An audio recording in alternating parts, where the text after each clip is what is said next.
So Netflix is set to report earnings today after the close, and I wanted to not only look at the charts and get ready for what that may bring in terms of the market action, but also look at recent instances of Netflix releasing its earnings and look at how the market reacted. So I found this cool website, tipranks.com. I have no association with them. I Googled and found it, but hey, I Google now and then to find new tools, new websites to help me in my trading, and you should too.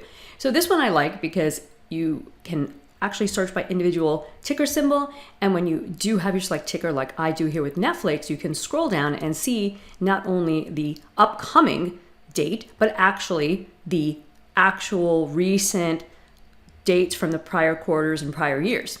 So what I'm going to do is map these out on my chart and be back in a moment. All right, if you're new here, I'm Hema Reddy, and I use price action, market timing, and momentum to boost my trading and that of my tribes.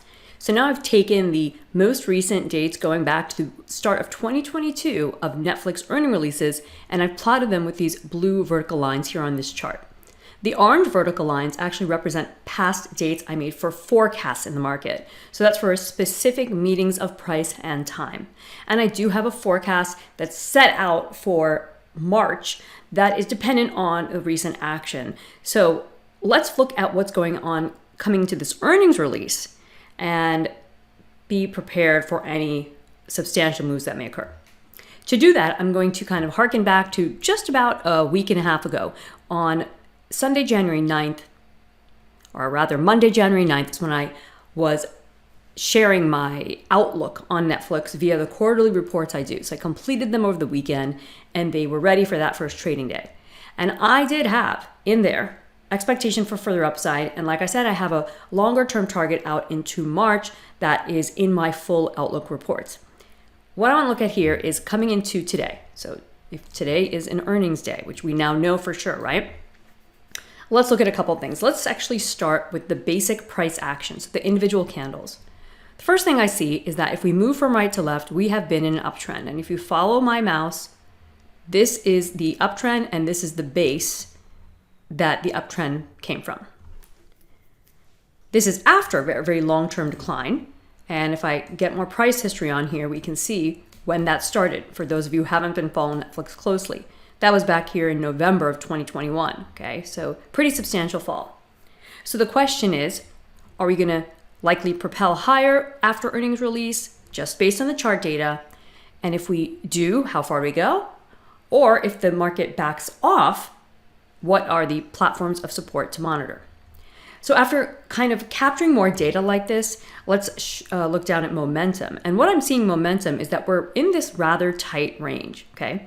The RSI power zones are my favorite momentum indicator. And even within the RSI power zones, I look at how the RSI behaves relative to itself. And I'm seeing that there's a decent platform here around that 40 level and a decent kind of ceiling here around the traditional 70 level, okay? So this is implying that this move higher is still kind of a steady one. And so I don't see any reason for there to be a momentum burst just yet. All right, now let's come into the most recent action to see where things may go. So I'm just gonna zoom back in. And here I am on my TradeStation platform. I'm gonna take this little magnifying glass, and that way I can zoom in even more easily, okay? Select section and zoom right in. So out of the gate, I see that off of the December 28th low, we are maintaining higher levels and have come back and finally closed the gap down from April 19th. Notice that was after the previous April 18th earnings release date. So it took all this time to close a gap that had been in place since last spring. That's a good sign. However, just because we closed the gap, that alone doesn't mean that the market's going to fuel higher. What I'd like to see in the very short term is if the price action on Netflix can hold above 311.07, the January 10th low. If it can hold that, so again, you'd have to account for the post-market close action, the after-hours pricing that is likely to change upon earnings release, but really focus in on trading on the Friday open, right, the day after the earnings release. If all of that holds this 311.07, then I think we're in for further short-term upside. And honing in even further, I'm going to give you some very short-term resistance levels to monitor. All right, so you can see that I had some pre-existing resistance lines, the blue horizontal lines on this chart. I've now added in two more, one at 342.45, another at 384.58. And these happen to also coincide with my Gann candlestick techniques. So this is where I take broad Gann concepts and I apply them to traditional candlestick patterns. And this has worked really well for me in my trading and my traders who have dug in and learned the Gann candlesticks approach. So what I'm saying is if we hold above 311.07, next upside target 342.45, if it continues higher from there, then 384.58 is significant, all right? Now, I don't have a crystal ball. I sure don't have the Netflix earnings information in my hands, so I don't know if this will unfold. I don't know if 311.07 will hold. So if it doesn't, if price breaks lower, either in that after hours session or into Friday morning after the Thursday afternoon earnings release, then I would watch out for a return to this December 28th range, okay?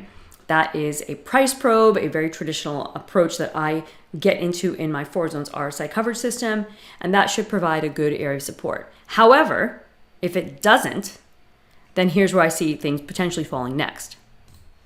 So again, if this platform around 273.41 does not hold, and shares weaken further, then 223.10 is sort of the sweet spot between this 229.35 and 211.73 support. So this is an entire zone of support that we could see Netflix return to over coming months. And this 223.10 is also a Gann candle level. I am actually calculating these for you here on the spot, if you will. When I pause and come back, there's just a matter of seconds in between, maybe 10 or 15. And I'm sharing that because I want you to understand that the techniques I teach you don't take hours and hours to deploy.